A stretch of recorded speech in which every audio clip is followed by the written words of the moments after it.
Luwas na Maynila, ng isda ng 5 araw, 6 na araw, uhulihin nyo, kukunin nyo pa yung isda. Correct, sir. Hindi na siguro makatao yun. Hindi po talaga makatao yun. Grabe naman yun. Pinaghirapan ng mga mangingisda yan. 5 araw nasa laot, tapos pag nahuli, kukunin yung lahat. Grabe naman itong mga marinong ito. Mga Pilipino pa man din. Akala ko malaman mga Tsekwa lang ang gumagawa niyan. Pati ba naman kapwa natin Pilipino, mga walang hiya rin? Asan kaya mga puso ng mga hindot na ito? Nakakapang-init kayo ng ulo. Ewan ko sa inyo. Mabulunan sana kayo ng isda. Bahala kayo dyan.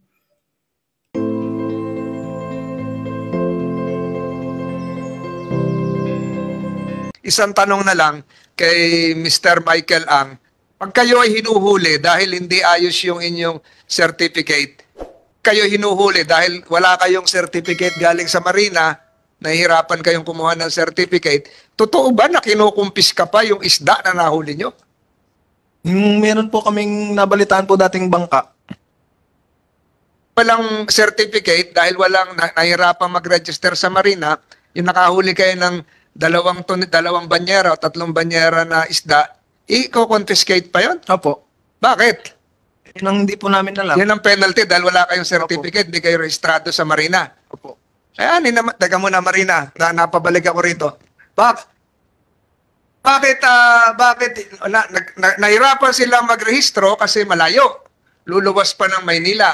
So ang penalty, pag nahuli sila na wala yung permit nila, i-confiscate pa yung 2-3 banyera na ilang araw nilang pinaghirapan. Saan nyo dadalhin yung isda? Tambako, lapu-lapu, saan dadalhin nyo? Specifically and categorically deny po yung ginagawa. Kung allegation na kinukuha po yun. For the record, Kawawa na sila. correct. Hindi makaluwas na Maynila, ng isda ng 5 araw, 6 na araw, uhulihin nyo, kukunin nyo pa yung isda. Correct, sir. Hindi na siguro makatao yun. Hindi po talaga makatao yun. May specifically and categorically deny kung meron pong ganyang allegations kay Marina po. But meron po tayo kasing ibang tao on the ground. Not only, kasi po ang Marina naman po, nasa opisina, very seldom na bumabayan sa port areas natin. Enforcement At Correct po. Correct po. Pero hindi naman po yan araw-araw na nandoon sa puerto. May mga ibang tao po dyan sa puerto. Kaya kung pwede natin clarify, Marina ba o hindi? Mr. Michael, so pag hinuli kayo, kukumpiskahin yung inyong isda, banyera na pinaghirapan ninyo, pati banyera kinuha o wala nang iniwan sa inyo? Baka binigyan, magbigay ng permit, babawiin yung isda, ganun ba? Paano nangyari dito? Kuan lang po, yung kuka na lang po kami. Papauwi na po. Ibigay nyo naman yung isda. Opo. Pagod nyo. Nahuli na po kami. Wala po kaming magawa. Teka muna. Oo. So, kinuha yung pinaghirapan ninyo, wala kayong mauwi sa pamilya ninyo. Opo. Wala kayong paninda. Marina.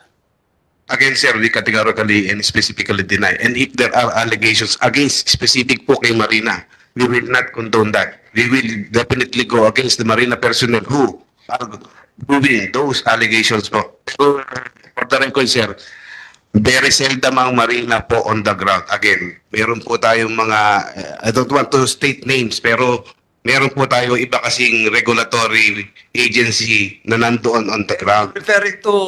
I don't want to refer to anyone, sir. Basta po, sa amin po, if that allegation pertains specifically kay Marina, we specifically and categorically deny.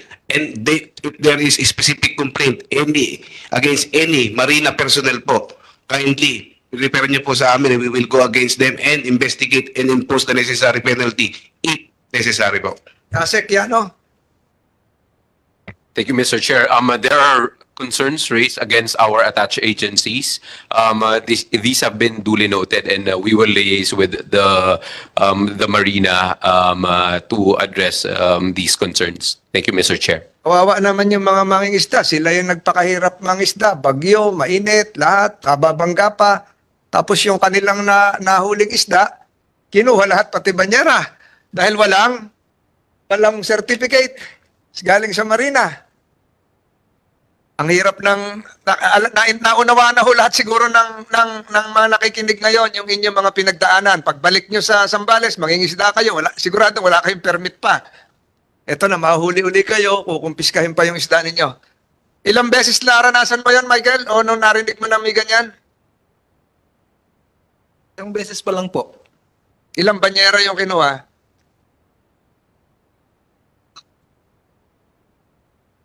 Dalawang tulinada po. Ba, marami yun. Tonelada, marami yun. Hindi kayo nagreklamo na? Reklamo dati po yung kwan, yung nahuli. Ito yung mothership, yung malaki na. Opo, yung malaki na po. Kinumpis ka na lahat yun. Kalahati po. Kalahati. Nagtira naman ng kalahati. Opo. Bakit anong sabi? 50-50 na lang? Kailan nangyari to? So, may 2 years na rin siguro po. Tagal-tagal na rin po. Ang hirap nun. Kahit 50% ng effort nyo, kinuha pa.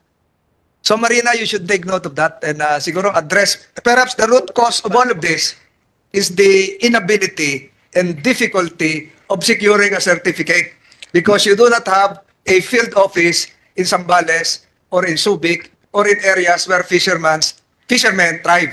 Noted on that concern, sir. But again, just for the record, we specifically and categorically deny any allegation of confiscation of Lahat ito, any... Yes, sir. under oath lahat ito eh. Correct, sir. And I am also under oath, sir. So, kung meron po silang specific allegations against any specific Years ago. Marina personnel, we will take note, we will go against those person, investigate, and impose the necessary penalty if necessary, if found true kung ano po yung allegations nila. With all due respect sa mga fishermen po natin. In fact, nagpunta rin po kami sa kanila last Sunday, nag-investiga rin po kami doon. Yung sabi niyo po kanina, nabanggit niyo na ngayon lang kami nakita. Specifically, last Saturday po, may mga tao tayong pumunta dito. Sa mga taon to, nakausap sila. Sabi nila siguro kayong dalawa, baka may representative. Kayo ba yung nakaharap Ito po nila? ito pong katabi ko mismo ang specific. Ano ikaw, galing ka ron? Oo. Sorry, sir, hindi po. Ayun, ikaw siguro yung tinuturo. Yes, sir. Kailangan nagkaharap na kayo. Noted naman po, sir. Pero welcome po yung kanilang mga sinasabi naman na Pero conflict. siguro sa hearing nito, wag nyo silang mamasamain. Ay, hindi po. Itong mga mangingisda natin, nilalabas lang nila yung simpatsya nila, Yes, sir. napatayan sila, binangga sila. Huwag kayong, baka personalin mo na hindi na makakuha to ng mga certificate. Kawawa lalo itong If mga. qualified po, wala akong problema sa amin dyan. Kailangan patas tayo dyan. Yes, sir. And we are encouraging po, through po, kung meron po silang, halimbawa po, written complaints or affidavit na pwedeng masabit sa amin so that at least we can have a first step to sa investigation ng mga allegations po. Thank you very much, sir. Salamat. Mr. Chair. Senator De La Rosa is recognized. Yes, Mr. Chair. Since andyan naman lang yung mga fisherman na sabing kinuha yung kanilang mga isda, baka pwede natin alamin sa kanila kung sino yun. Kung hindi Marina, Coast Guard, PNP, Navy, o sino ba yung mga tao niyan? BIFAR? Para malaman natin ngayon at masumo natin yung mga tao na yan na walang awa na kukunin yung isda, sobra naman yan ng mga tao na yan. Mga nandyan naman sila, Mr. Chair, pa-identify natin kung sino.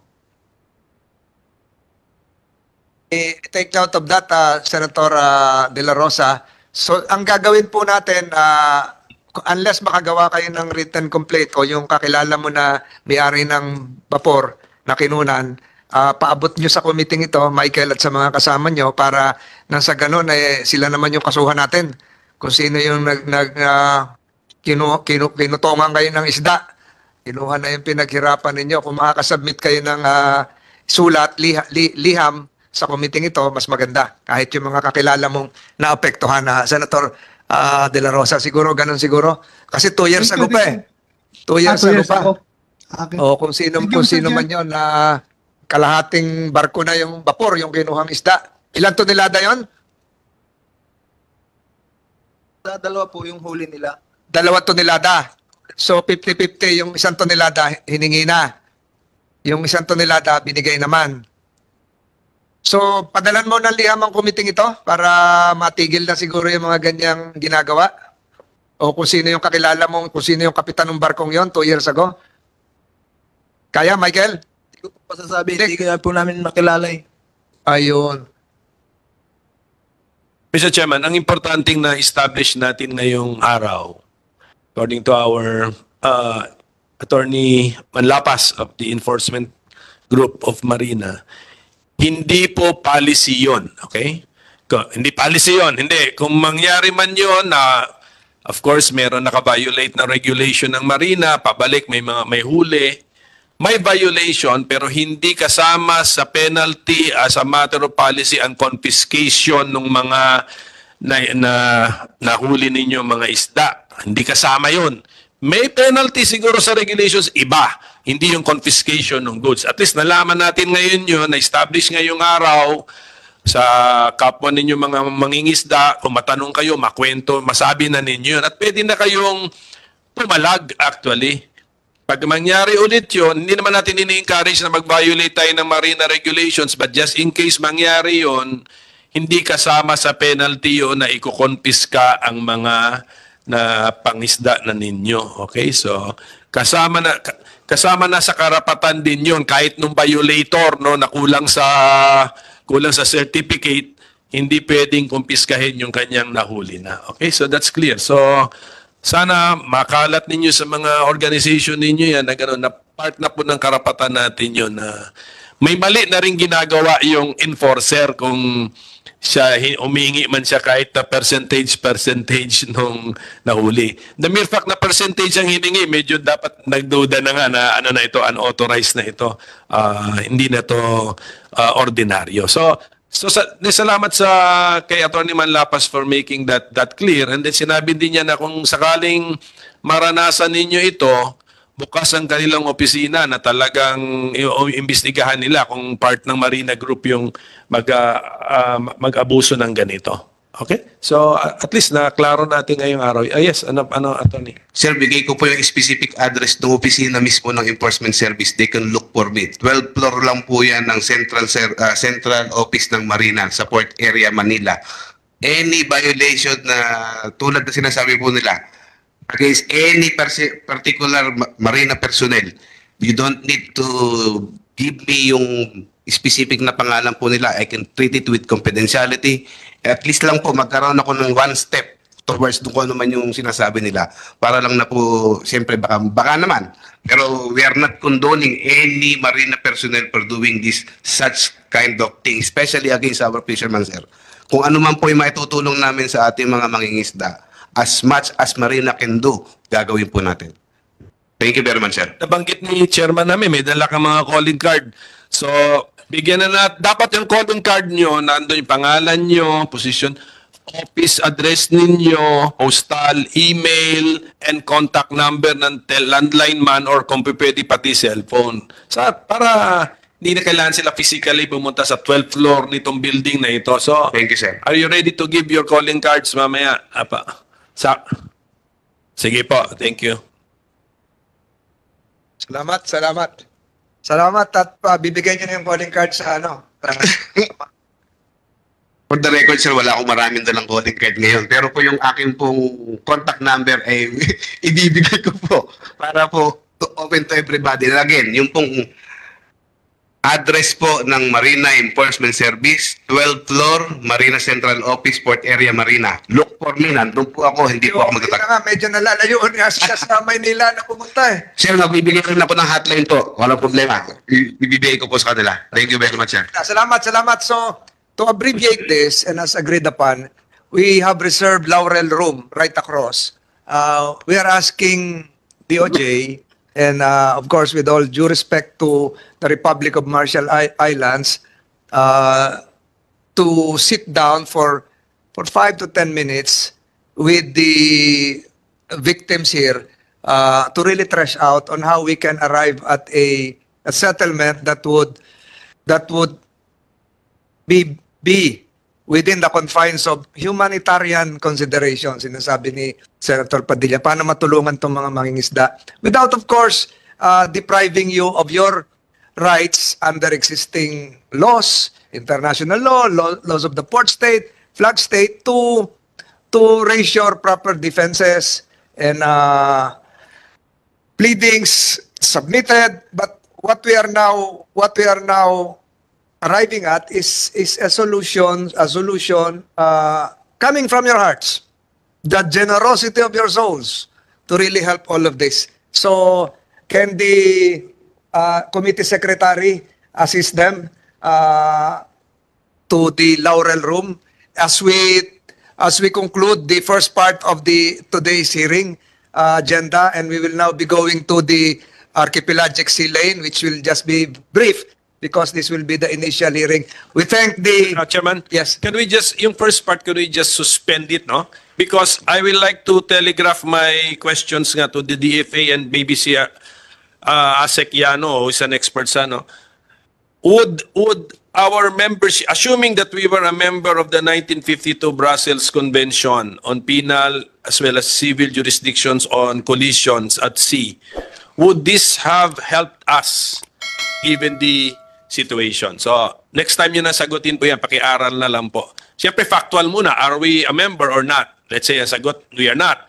So tanong, kung member pala tayo, makakatulong ba? So, therefore, policy yun kung whether we will encourage our membership or not. Okay, sige pa, sige. So, sa next, when you call again this subject matter, then maybe yan na po yung topic natin.